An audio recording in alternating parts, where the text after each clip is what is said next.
السلام علیکم ورحمۃ اللہ.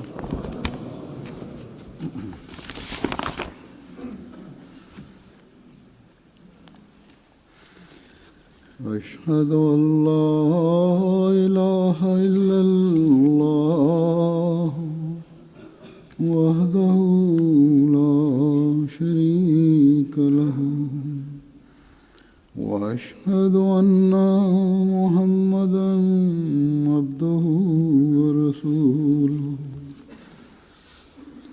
أما بعد فأعوذ بالله من الشيطان الرجيم. بسم الله الرحمن الرحيم. الحمد لله رب العالمين الرحمن الرحيم مالك يوم الدين. إياك نعبد وإياك نستعين. اهدنا الصراط المستقيم صراط الذين أنعمت عليهم غير المغضوب عليهم ولا الضالين.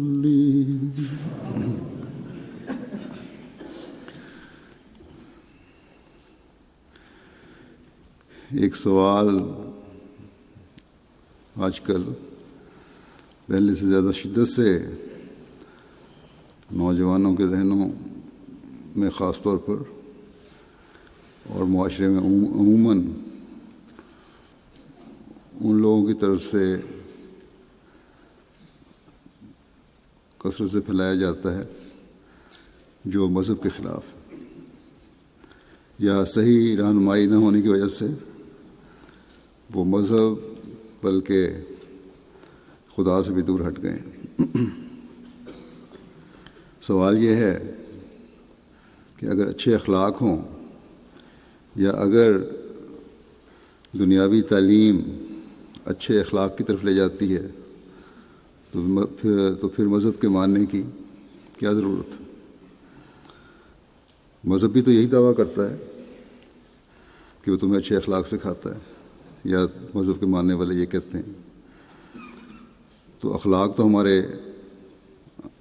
اندر پیدا ہو گئے بغیر مذہب کے، بلکہ یہ بھی کہا جاتا ہے کہ دنیا داروں کی اکثریت کے اخلاق مذہب کے ماننے والوں کے اخلاق سے زیادہ بہتر ہیں، اور خاص طور پر اسلام کو اس حوالے سے نشانہ بنایا جاتا ہے.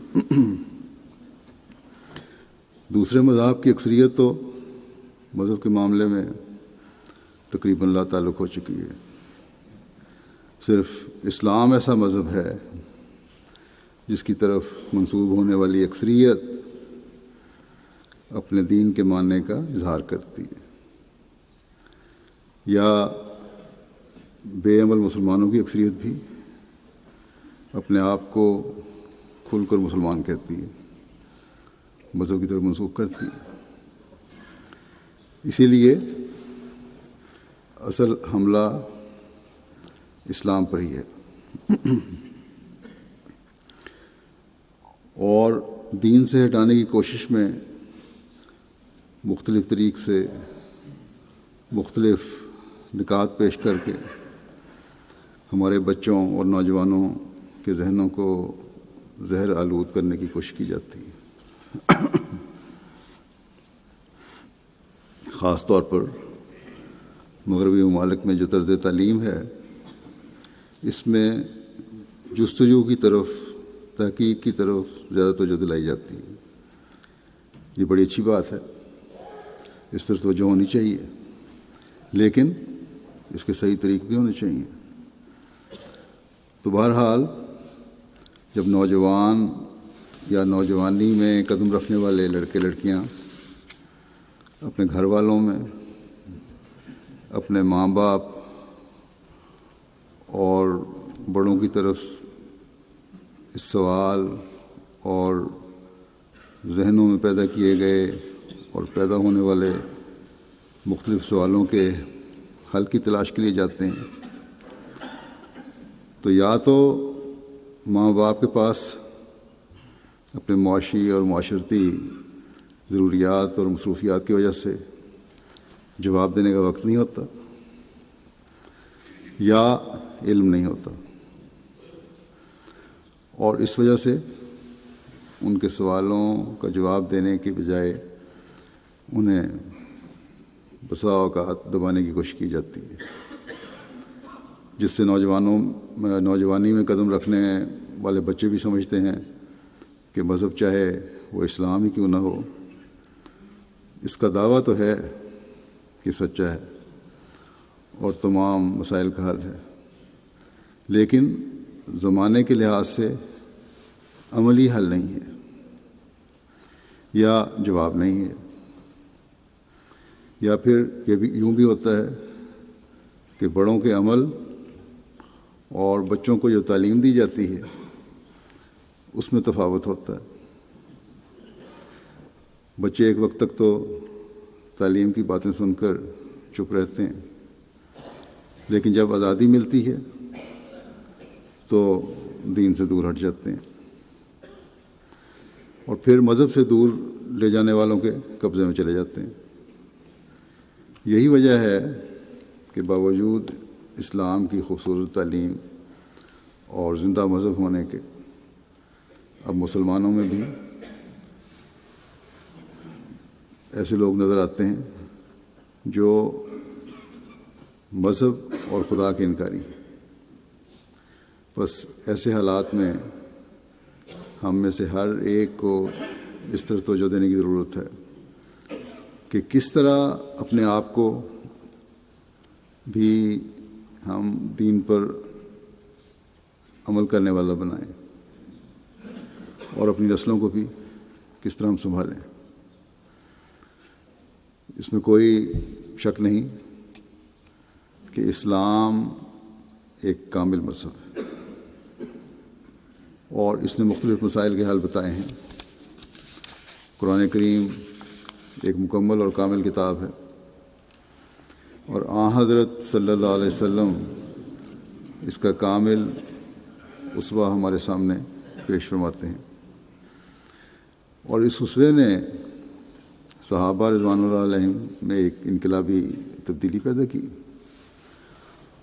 انہوں نے مذہب کو بھی سمجھا اور اخلاق کو بھی سمجھا، بلکہ مادی ترقی بھی حاصل کی، لیکن ہر چیز کو اپنی جگہ رکھنے کا ادراک بھی حاصل کیا کہ مذہب کہاں رکھنا ہے، اخلاق کہاں ہے، مادی ترقی کیا ہے۔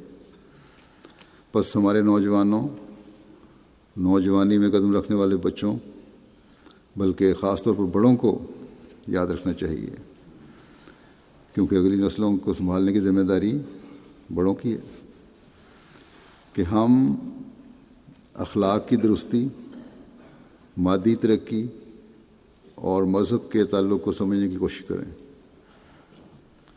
اور پھر اپنی زندگیوں کو اس کے مطابق ڈھالیں۔ بڑے اس نقطے کو سمجھیں گے تو اگلی نسلوں کو بھی سنبھال سکیں گے،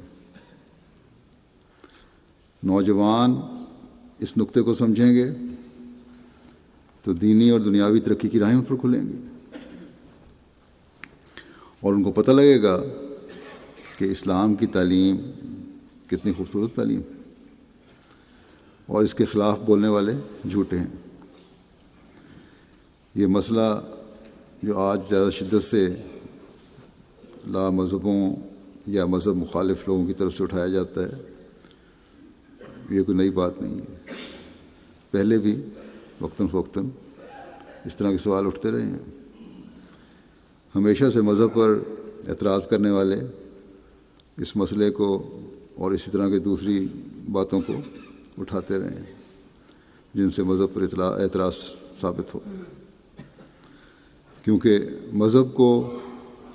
انہوں نے کبھی بھی صحیح رنگ میں سمجھنے کی کوشش نہیں کی، اور نام نہاد مذہبی علماء نے خود ساختہ غلط حل نکال کر یا صحیح رنگ میں مذہب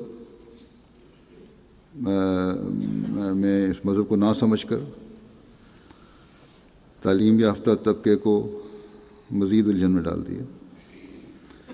اس زمانے میں اللہ تعالیٰ نے ہم پر یہ احسان کیا ہے کہ ان مسائل کی الجھنوں کو دور کرنے کے لیے حضرت مسیح موعود علیہ السلام کو بھیجا۔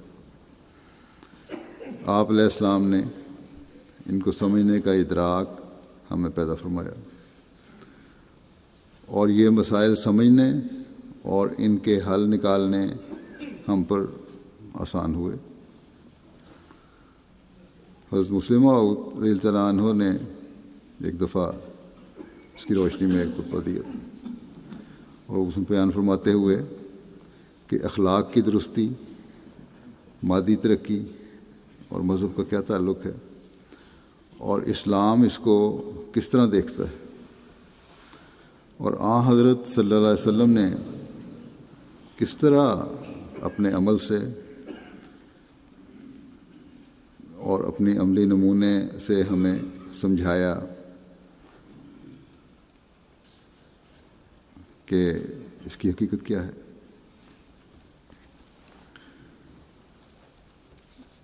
تو جیسا کہ میں نے کہا، آپ نے خطبے میں اس بارے میں بیان کیا اور ایک مختصر روشنی ڈالی تھی۔ اس سے استفادہ کرتے ہوئے یہ آج میں اس مضمون کو آپ کے سامنے پیش کروں گا۔ ہم دنیا کو یہ کہتے ہیں، اور یقیناً سچ ہے، کہ اسلام ایک ایسا مذہب ہے جو اللہ تعالیٰ نے عین انسانی فطرت کو مد نظر رکھتے ہوئے تجویز فرمایا، یہ نازل فرمایا۔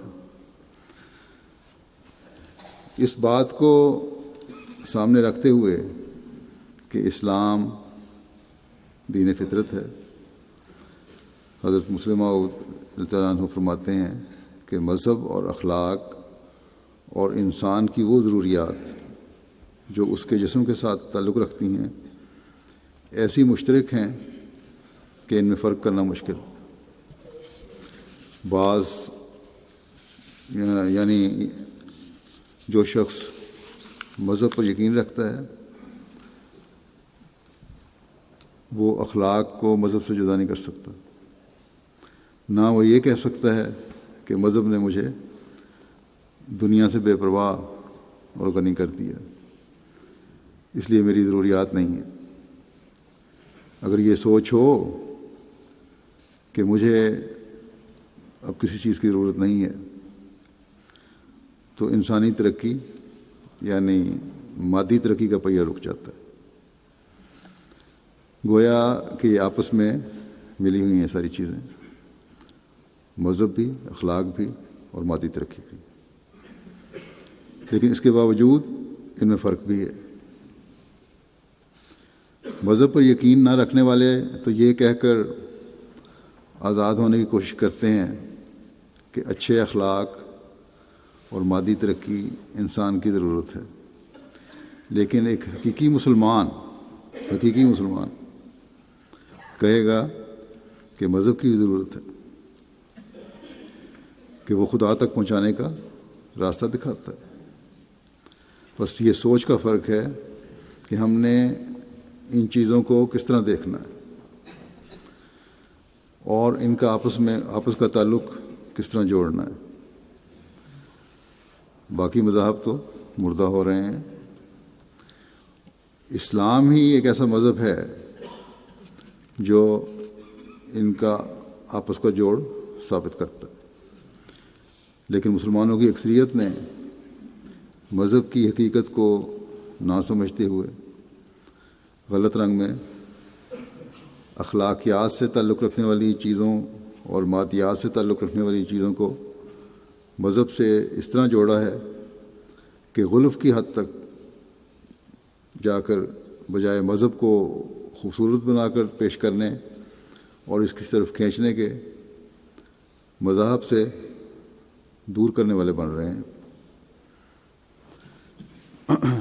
نماز روزے سے اتر کر اخلاق اور دنیاوی ضروریات، خواہ کسی انجمن کا قیام ہو یا جلسے کا انعقاد، یہ عموم العلماء یہ کہتے ہیں کہ ہمارے نزدیک یہ اسلام کا حصہ ہیں،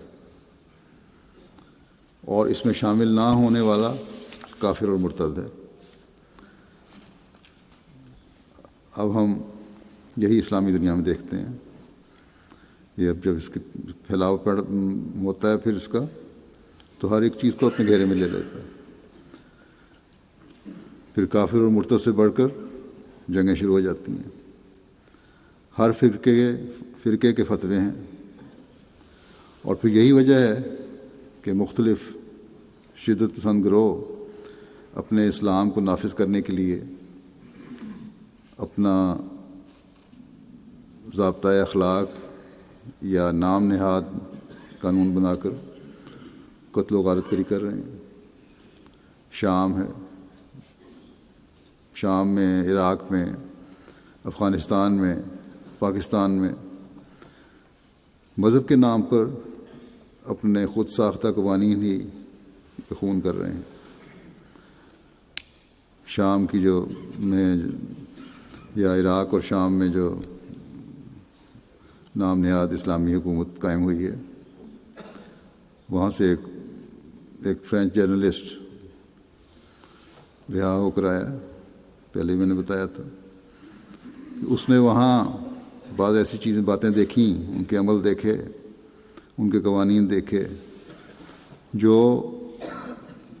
جتنا اس کو اسلام کا علم تھا یا قرآن کریم اس نے پڑھا تھا یا حدیث کا علم تھا، اس کے مطابق اس نے وہاں بعض لوگوں سے پوچھا کہ یہ تو قرآن اور حدیث کے مطابق نہیں جو تم کر رہے ہو بعض حرکتیں۔ تو اس نام نہاد اسلامی حکومت کے کارندوں کا یا ان اہلکاروں کا جن سے اس کا واسطہ تھا یا ان افسران کا یہ جواب تھا کہ ہمیں نہیں پتہ کہ قرآن اور حدیث میں کیا ہے، یہ ہمارا یہ قانون ہے اور ہم اس کے مطابق کر رہے ہیں۔ تو اس طرح بگاڑ پیدا کر دیا اسلام کی تعلیم میں۔ یمن میں جو کچھ ہو رہا ہے وہ اسی وجہ سے ہے کہ اپنی پسند کے فتووں کو مذہب کا نام دے کر معصوموں پر ہوائی حملے کیے جا رہے ہیں۔ ٹھیک ہے، ایک فریق بھی غلط ہے، دوسرا فریق بھی غلط ہے، لیکن اس کا حل یہ نہیں کہ بلا وجہ معصوموں کو بھی مارا جائے۔ بلکہ اگر ہم دیکھیں تو ہمیں نظر آتا ہے کہ صرف اب تو ہر جو عالم ہے، یہ بھی دیکھنے میں آتا ہے اسلامی تاریخ میں، اور آج تک یہی ہو رہا ہے کہ فلاں مولانا کا یہ مذہب ہے اور فلاں عالم کا یہ مذہب ہے، یعنی ہر عالم اور مولانا نے بھی اپنا مذہب بنا لیا۔ اس طرح اسلام میں، یعنی حقیقی اسلام میں، ان لوگوں کے اسلام میں جس پر یہ عمل کر رہے ہیں، کوئی حقیقت باقی نہیں رہی۔ اور اسی وجہ سے ان علماء اور فتویٰ دینے والوں کے پیچھے چل کر اکثریت مسلمانوں کی بھی اسلام سے دور جا پڑی ہے۔ روحانیت اور مذہب کے نام پر پتہ نہیں کیا کچھ ہو رہا ہے۔ اس کے مقابل پر مذہب سے دور اور مغربی ترقی یافتہ لوگ جو ہیں وہ یہ کوشش کرتے ہیں کہ روحانیات اور اخلاقیات کو مادی دنیا کا حصہ بنا دیں۔ اگر الہام پر غور کر بھی لیں بالفرض، تو یہ کہتے ہیں کہ یہ انسانی افعال کا جزو ہے۔ وہ اخلاق پر غور کریں گے تو اس نقطۂ نگاہ سے کہ اس سے انسان کو دنیاوی فائدہ ہوتا ہے، اخلاق بھی دنیاوی فائدے کے لیے ہیں۔ اور اگر مذہب پر غور کریں گے تو یہی کہیں گے کہ ادنا قسم کے لوگ، غیر تعلیم یافتہ یا کم تعلیم یافتہ یہ لوگ جو ہیں مذہب کے نام سے جرائم سے بچ جاتے ہیں کچھ حد تک، یعنی مذہب کے نام پر ان کا اگر کوئی فائدہ ان لوگوں کو پہنچ سکتا ہے تو وہ صرف اتنا ہے کہ کچھ حد تک اخلاقی بہتری اس میں ہو جاتی ہے کہ مذہب کا خوف ہے ان کو، اگر صحیح مذہب اپنایا جائے۔ لیکن جن میں پہلے ہی اخلاق ہیں، ان کا یہ کہنا ہے کہ جن میں پہلے ہی اخلاق ہیں ان کو کیا ضرورت ہے مذہب کی؟ لیکن غور کرنے سے معلوم ہوگا کہ مادیات، اخلاق اور مذہب اس قدر قریب ہیں کہ عام آدمی کو معلوم نہیں ہوتا کہ کہاں سے ایک حد شروع ہوتی ہے اور کہاں ختم ہوتی ہے۔ اس کو سمجھنے کے لیے ہم حضرت صلی اللہ علیہ وسلم کی حیات طیبہ پر غور کرتے ہیں، اس کو دیکھتے ہیں۔ آپ صلی اللہ علیہ وسلم دنیا کے مادی مسئلے بھی ہیں، اخلاقی مسئلے بھی ہیں اور روحانی مسئلے بھی ہیں۔ آپ صلی اللہ علیہ وسلم کی حیات طیبہ تمام کی جامع ہے۔ اگر ایک طرف آپ حکم فرماتے ہیں کہ الدعاء مخ العبادہ، تو دوسری طرف روحانیت کی تکمیل کے متعلق زور بھی دیتے ہیں۔ صرف یہی نہیں کہ نماز پڑھ لی اور مسئلہ حل ہو گیا، بلکہ اس کے مدارج بھی طے کرنے، روحانیت کو بڑھانا بھی ہے۔ دعا کا تعلق اللہ تعالیٰ اور بندے کے درمیان ایسا ہے جیسے بچے اور ماں کا تعلق ہوتا ہے۔ دعا کے معنی پکارنے کے ہیں۔ پکارنے والا تب پکارتا ہے جب یقین ہو کہ کوئی میری مدد کرے گا۔ کوئی اپنے دشمن کو تو مدد کے لیے نہیں پکارتا۔ جب ہم دعا کرتے ہیں یا کرنا چاہتے ہیں تو کس طرح اس کو ہمیں دیکھنا چاہیے؟ دعا میں حضرت مسلم موعود کے نزدیک 3 چیزوں کا پایا جانا ضروری ہے۔ اول یہ کہ دل میں یقین کرے کہ میری بات قبول کی جائے گی۔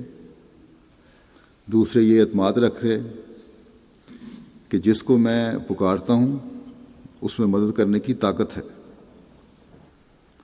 تیسرے ایک فطری لگاؤ ہے جو انسان کو باقی ہر قسم کے لگاؤ سے پھیر کر اسی کی طرف لے جاتا ہے، یعنی اللہ تعالیٰ کی طرف سے یا جس سے محبت ہو اس کی طرف۔ پہلے 2 تو عقلی نکتے ہیں، کیونکہ اگر یقین نہیں کہ جو پکار میں کر رہا ہوں وہ سنی جائے گی، اور یہ اعتماد نہیں کہ جس کو میں پکار رہا ہوں اس میں مدد کی طاقت ہے، تو پھر یہ بیوقوفی ہے کہ اسے مدد کے لیے پکارا جائے، پھر دعا فضول چیز ہے۔ تیسری بات فطری لگاؤ یا فطرتی محبت ہے، جو ہر دوسری چیز کی طرف سے آنکھ بند کر کے صرف محبوب کی طرف لے جاتی ہے۔ اس کے لیے بچے کی اور ماں کی مثال ہے، جیسے پہلے بھی دی گئی۔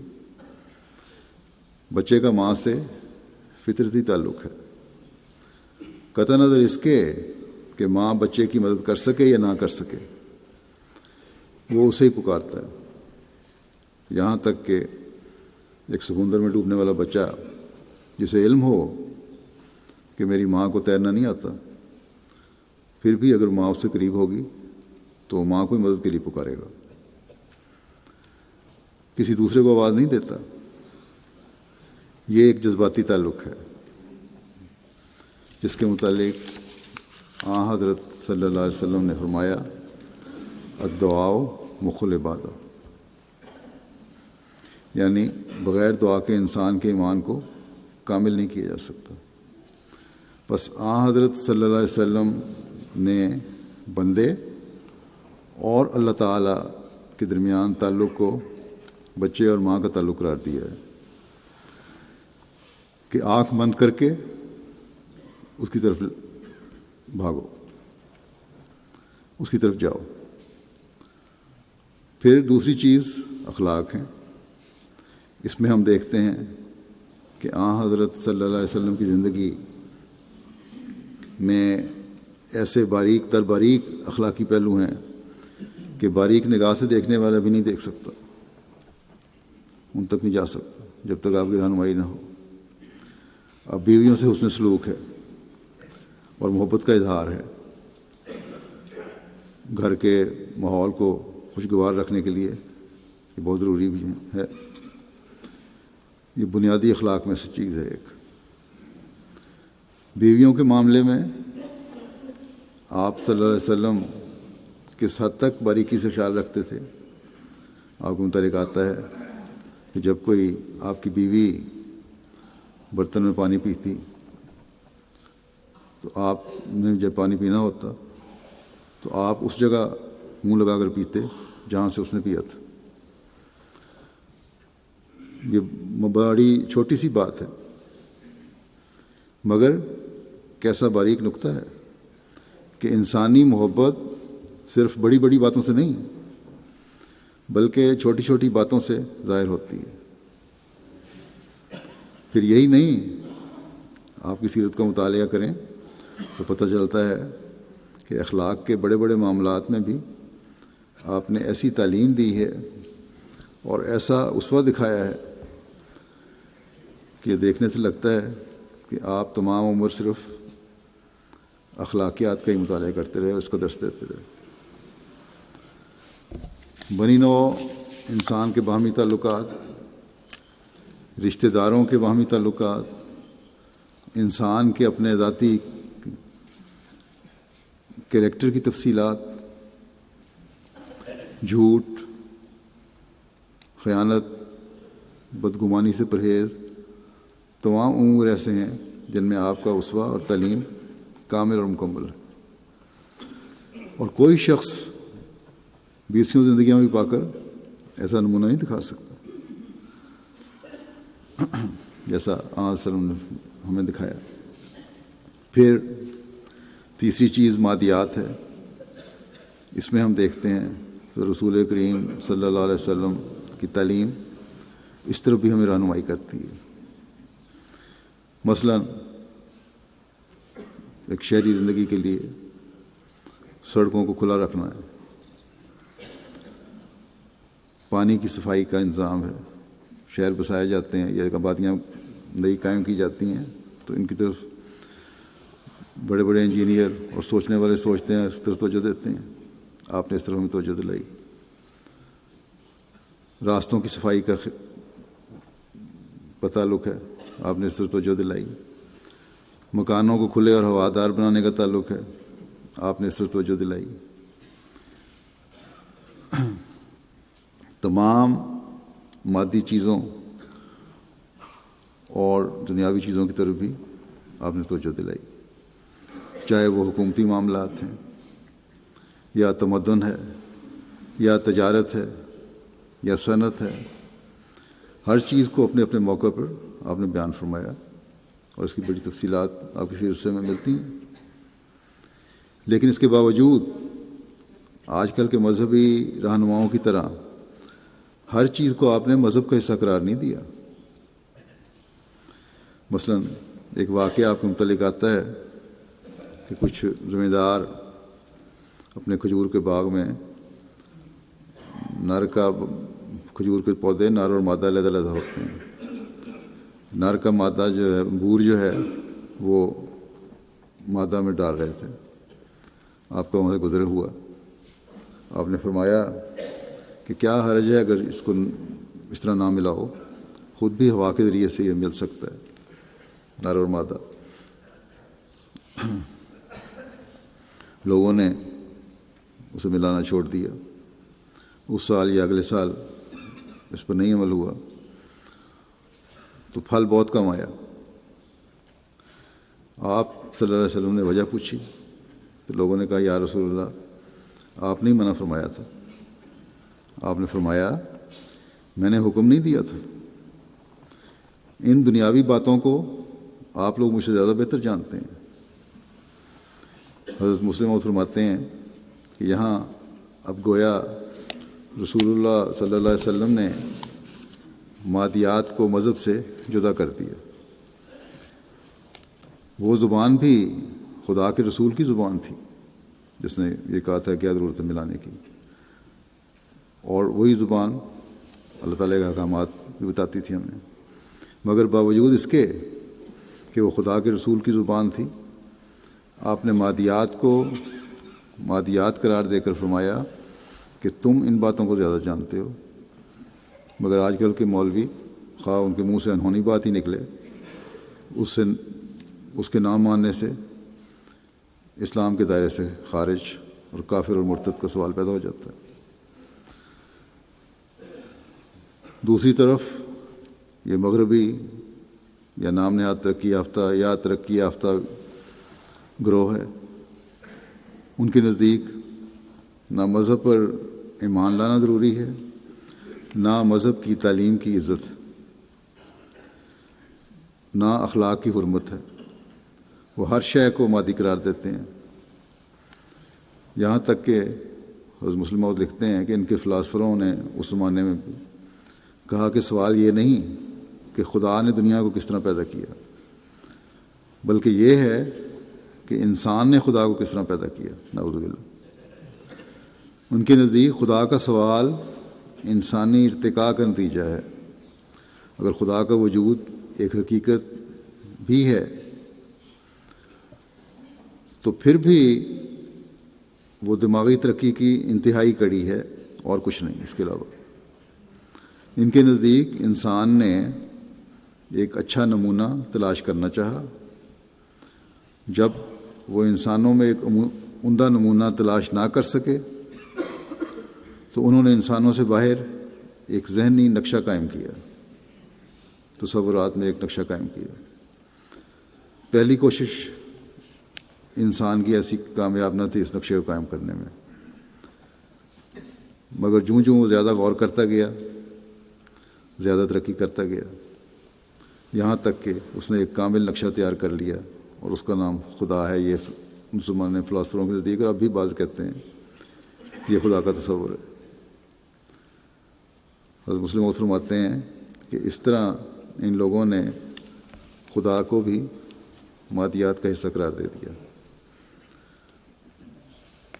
اس زمانے کے فلاسفروں نے یہ خود ساختہ خدا بنایا تھا، اور بہت سے ان میں سے ایسے بھی تھے جو اس خود ساختہ خدا پر یقین بھی رکھتے تھے، لیکن پھر بعد کے آنے والے جو فلاسفر ہیں یا ترقی یافتہ کہلانے والے ہیں، اس طرح کے مادی خدا بنانے کی وجہ سے آہستہ آہستہ پھر مذہب سے دور ہٹتے گئے، اور آج کل اسی خیال کی وجہ سے خدا، یہ اس خیال کی وجہ سے کہ خدا ایک خود ساختہ چیز ہے، موجودہ فلاسفر دیریت کی طرف چلے گئے ہیں، بلکہ تعلیم اور روشن خیالی کے نام پر مغربی ممالک میں رہنے والوں کی اکثریت خدا کے وجود سے انکاری ہو چکی ہے، اور صرف اخلاق اور مادی ترقی کو سب کچھ سمجھتے ہیں۔ اور ان دیریت پسند لوگوں کے جو نظریات ہیں، ان کو آج کل کے مولوی مزید ہوا دیتے ہیں، جب اپنی ہر چیز اور اپنے ہر نظریے کو مذہب کا حصہ ٹھہرا کر عجیب جہالت پھیلا دی ہے انہوں نے۔ بس اس لحاظ سے ہم دیکھیں تو آج کل کے علماء بھی غلطی خوردہ ہیں، اور مذہب کو مادیت سمجھنے والے اور اس کا انکار کرنے والے بھی غلطی خوردہ ہیں۔ ہم احمدی خوش قسمت ہیں کہ ہمیں حضرت مسیح موعود علیہ الصلوۃ والسلام نے ان چیزوں سے بچا کر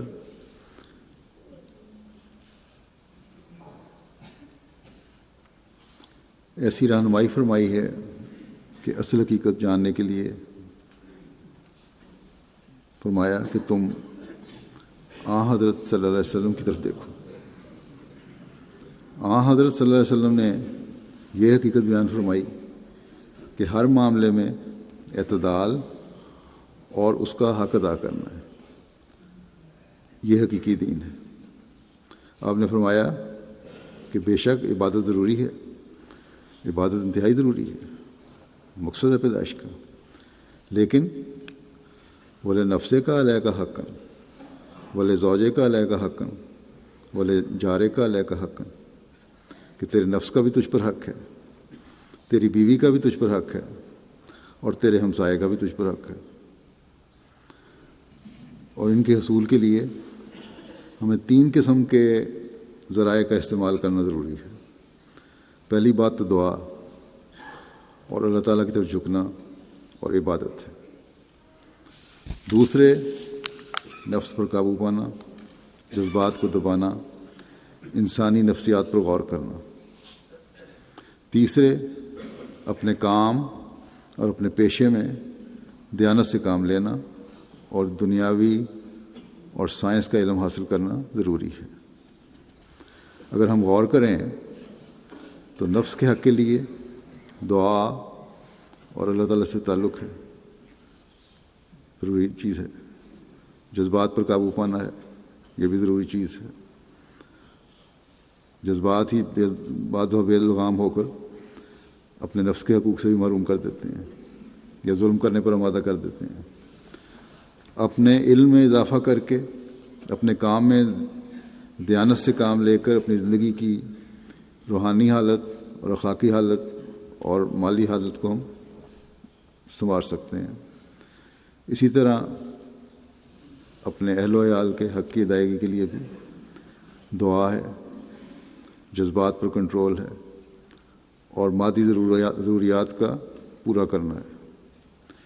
اسی طرح ہمسائے، فرمایا کہ تمہارے ہمسائے کا بھی تم پر حق ہے، یعنی معاشرے کے حق کی ادائیگی بھی اس وقت ہوگی جب ہم اس کے لیے دعا بھی کریں گے، ان کے حق ادا کریں گے، ان کی نفسیات کو سمجھیں گے اور اس کے مطابق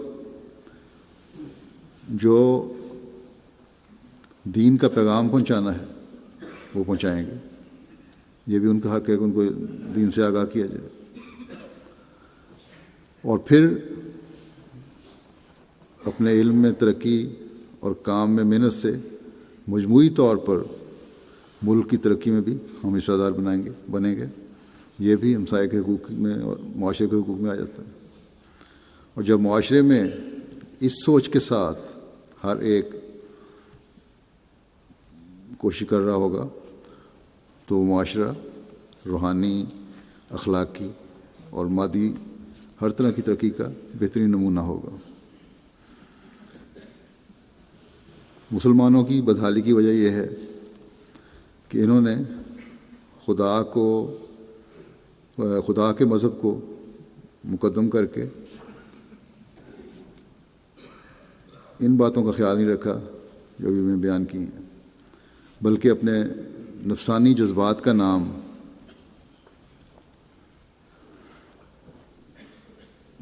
نام مذہب رکھ لیا۔ جو اللہ تعالیٰ نے مذہب اتارا تھا اس کو نہیں مقدم کیا، بلکہ اگر وہ مقدم رکھتے تو باقی باتوں کا بھی خیال رکھتے۔ اپنے نفسانی جذبات کا نام مذہب رکھ کر اس پر عمل کر رہے ہیں، اور اس کا نتیجہ یہ ہے کہ دوسروں کو اسلام کی خوبیاں کیا بتانی تھیں، خود ساختہ نفسانی مذہب کی پیروی کر کے مسلمان کی گردن زدنی کر رہا ہے۔ نہ ان کو دین ملا نہ دنیا ملی، سوائے اس کے کہ دنیا داروں کے سامنے اپنے ہر مسئلے کے لیے ہاتھ پھیلا رہے ہیں۔ یہی آج کل ہمیں مسلمان دنیا میں نظر آتا ہے۔ مغربی قوموں نے چاہے دین کو دنیا کے تابع کر دیا، ان کے خیال میں دین کوئی چیز نہیں ہے، دنیا ہی ہر چیز ہے، مگر دنیا حاصل تو کر لی انہوں نے۔ بے شک یہ لوگ بھی بھٹکے ہوئے ہیں، لیکن جو مقصد یہ سمجھتے تھے اسے تو حاصل کر لیا، چاہے غلط طریقی ہے، لیکن مسلمانوں کو تو نہ دین ملا نہ دنیا ملی۔ بہرحال ان دونوں طرح کے لوگوں کی اصلاح کے لیے اس زمانے میں اللہ تعالیٰ نے حضرت مسیح علیہ السلام کو بھیجا ہے، اور اللہ تعالیٰ ایسے حالات میں ہی اپنے ماموروں کو بھیجتا ہے جو صحیح رہنمائی کر کے مذہب کو مذہب کی جگہ اور اخلاق کو اخلاق کی جگہ اور دنیا کو دنیا کی جگہ رکھتے ہیں۔ بظاہر وہ روحانی پیغام لے کر آتے ہیں، مگر ان تینوں چیزوں کا گہرا تعلق ہے، اور روحانیت میں کمال سے اخلاق کا درست ہونا لازمی ہے، اور اخلاق کی نگہداشت سے مادیت کی درستی بھی لازمی ہے۔ مگر یہ نہیں ہو سکتا یا یہ ضروری نہیں ہے کہ جس کی دنیا درست ہو، جس کو دنیا میں سب کچھ مل جائے، وہاں ترقی کر رہا ہو، اس کے اخلاق بھی درست ہوں، اور جس کے اخلاق درست ہوں اس کا مذہب بھی درست ہو۔ اس کی وجہ یہ ہے کہ اللہ تعالیٰ کا منشا انسان کو اپنی طرف لانے کا ہے، یہی اس کا مقصد پیدائش ہے۔ پس اس نے اخلاق کی درستی اور مادی ترقی کو مذہب کے تابع کر دیا، تاکہ جو اس کی طرف توجہ کرے اسے باقی سب کچھ آپ ہی آپ مل جائے۔ اللہ تعالیٰ فرماتا ہے کہ کامل مومن کو سب ترقیات حاصل ہوتی ہیں، لیکن جو صرف دنیا دار ہوں ان کے متعلق اللہ تعالیٰ فرماتا ہے کہ دلہ سائے ہوں فی الحیات دنیا، ان کی سب کوششیں دنیا میں ہی غائب ہو جاتی ہیں۔ حضرت مسلم موعود اس کی مثال دیتے ہوئے فرماتے ہیں کہ گویا روحانیت کے قبول کرنے والے کے لیے، یعنی اوپر سے نیچے آنے والے کے لیے سیڑھی موجود ہے، مگر نیچے سے اوپر جانے والے کے لیے سیڑھی موجود نہیں ہے۔ بس معلوم ہوا کہ دنیا میں ان تینوں امور کے حصول کے لیے الگ الگ ذرائع ہیں، لیکن ایک ذریعہ مشترک بھی ہے، اور وہ خدا تعالیٰ سے کامل تعلق پیدا کرنا ہے۔ اخلاق کے لیے کوشش کرنے سے اخلاق مل جائیں گے، مادیات کے لیے کوشش کرنے سے مادیات حاصل ہو جائیں گی، دنیاوی ترقی حاصل ہو جائے گی، مگر ہر ایک کوشش کا نتیجہ اس دائرے کے اندر محدود رہے گا، اس سے باہر نہیں نکلے گا۔ مگر روحانیت کی درستی کرنے والوں کو ساری چیزیں مل جائیں گی۔ صحابہ رضوان اللہ علیہم بیعت کرتے وقت اس بات کی بیعت نہیں کرتے تھے کہ گلیاں چوڑی رکھیں گے یا صفائی کریں گے یا دوسری مادی چیزوں کا خیال رکھیں گے، بلکہ لا الہ الا اللہ محمد رسول اللہ پڑھتے تھے۔ اس سے اخلاق بھی درست ہوتے تھے، اور اخلاق کی درستی سے یقیناً دنیا درست ہوتی تھی۔ مسلمان کے اس زمانے میں سچ کے معیار ایک نمونہ تھے۔ تجارت میں دیانتداری کی وجہ سے مسلمانوں کے سپرد دنیا والے بے دھڑک اپنی تجارتیں کر دیا کرتے تھے۔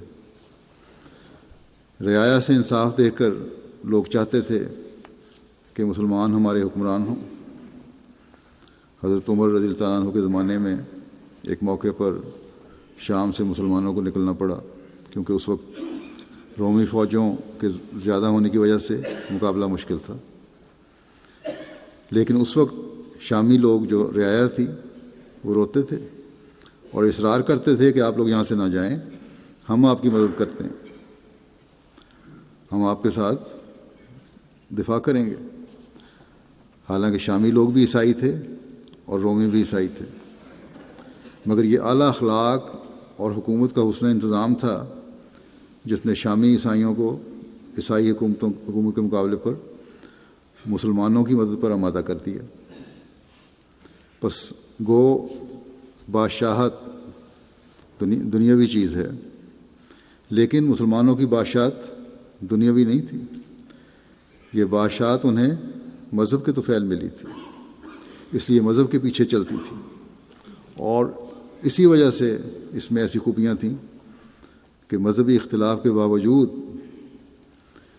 رعایا چاہتی تھی کہ مسلمانوں کی بادشاہت قائم رہے، ان کی حکومت قائم رہے۔ گو مسلمانوں کو بادشاہت لا الہ الا اللہ محمد رسول اللہ کے طفیل ملی تھی، لیکن صرف زبانی دعویٰ نہیں تھا، بلکہ حقیقی ایمان کے طفیل ملی تھی، کیونکہ زبانی دعوے والا تو دنیا سے بھی ہاتھ دھو بیٹھتا ہے، مگر جس کو سچا مذہب مل جائے اس کے اخلاق بھی درست ہو جاتے ہیں اور دنیا بھی۔ کاش کہ آج کے مسلمان حکمران اس نقطے کو سمجھیں اور اپنی حکومتوں کو اس نہج پر چلائیں۔ حضرت مسلم موعود فرماتے ہیں کہ حضرت مسیح موعود علیہ السلام ایک تاجر کی مثال بیان فرمایا کرتے تھے اللہ تعالیٰ سے تعلق کے ضمن میں، کہ اس نے ایک بڑی رقم اپنے شہر کے قاضی کو امانت کے طور پر رکھوائی اور سفر پر جا رہا تھا کہ سفر سے واپسی پر لے لوں گا۔ جب واپس آیا اور اپنی رقم کی تھیلی مانگی تو قاضی صاحب نے صاف انکار کر دیا کہ میں نے کوئی امانت نہیں رکھی اور نہ میں امانتیں رکھا کرتا ہوں، کیسی تھیلی اور کیسی امانت۔ تاجر نے بہت سی نشانیاں بتائیں لیکن قاضی انکاری تھا کہ میں نے تو کہہ دیا کہ امانتیں رکھا ہی نہیں کرتا۔ اس پر تاجر پریشان ہوا۔ آخر اسے کسی نے بتایا کہ بادشاہ فلاں دن اپنا دربار لگاتا ہے اور ہر شخص کی پہنچ اس تک ہوتی ہے، تم بھی جا کر اپنا معاملہ پیش کرو۔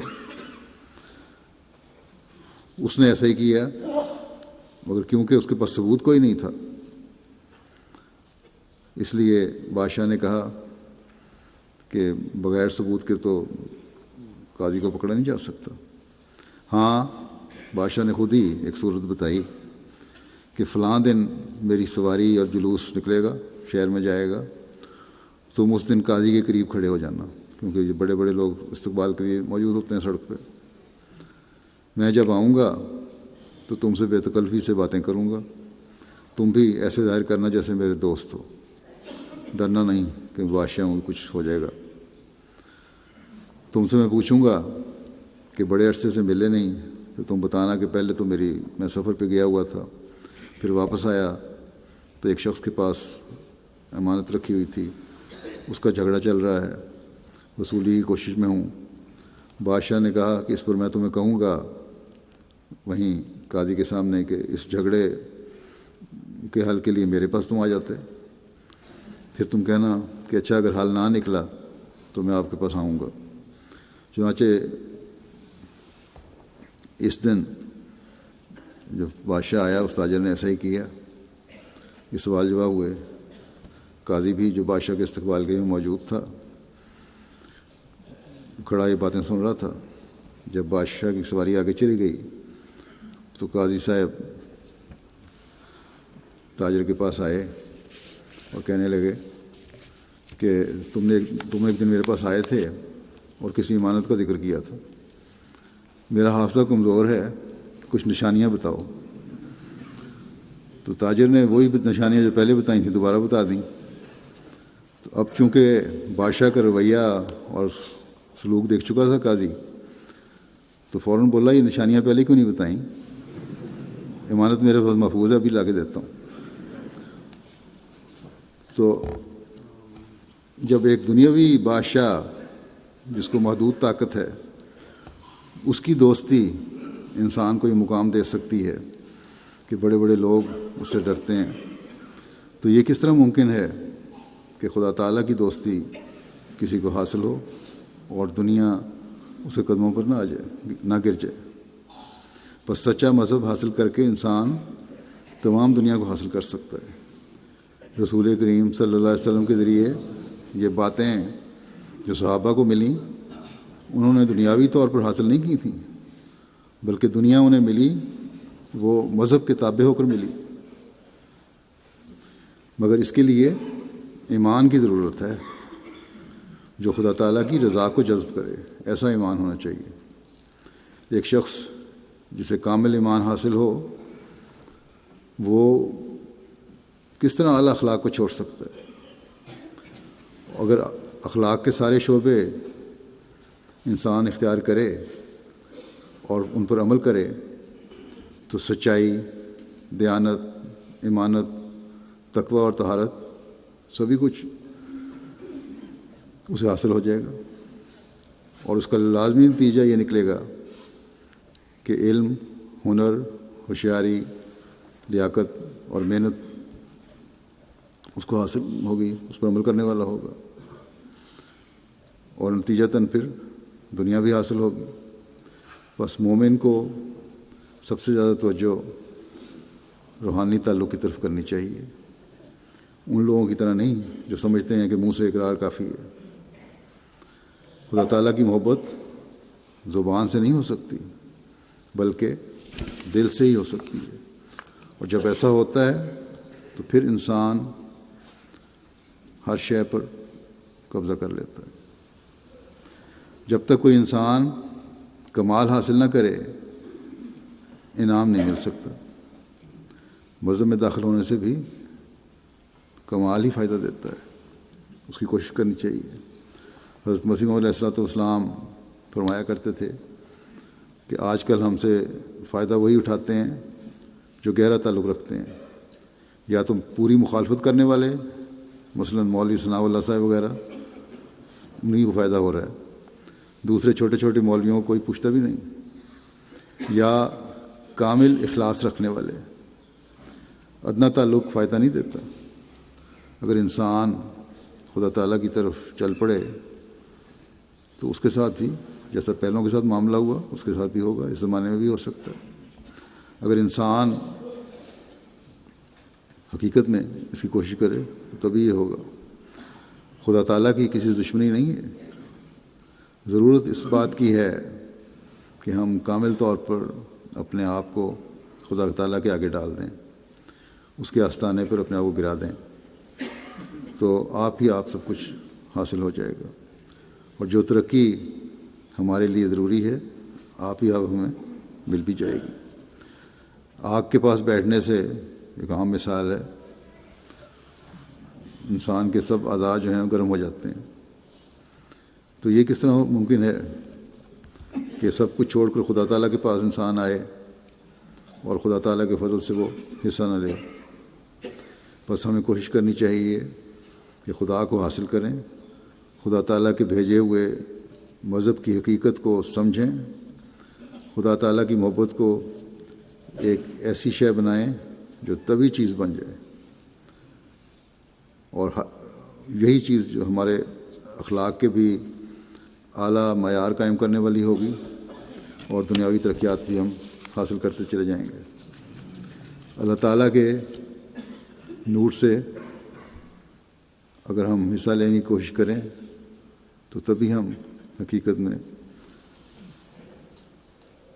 فیض پا سکتے ہیں۔ جب ہم ایک لگن کے ساتھ اس کے ایک حصے اس نور سے حصہ لینے کی کوشش کریں گے تو جھوٹ جو اندھیرا ہے وہ بھی ہم سے خود بخود الگ ہو جائے گا۔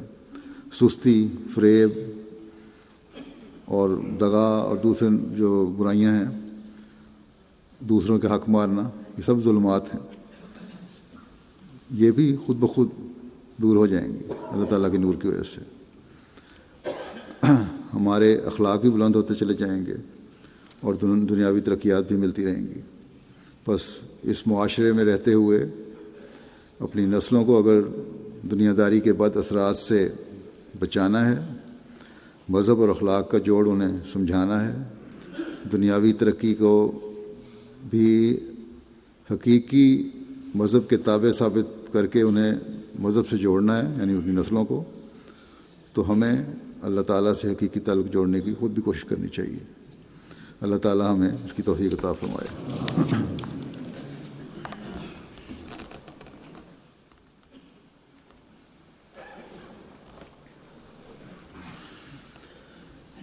الحمد لله نحمده ونستعينه ونستغفره ونؤمن به ونتوكل عليه ونعوذ بالله من شرور أنفسنا ومن سيئات أعمالنا من يهده الله فلا مضل له ومن يضلل فلا هادي له ونشهد أن لا إله إلا الله ونشهد أن محمدا عبده ورسوله عباد الله رحمكم الله إن الله يأمر بالعدل والإحسان وإيتاء ذي القربى وينهى عن الفحشاء والمنكر والبغي يعظكم لعلكم تذكرون اذكروا الله يذكركم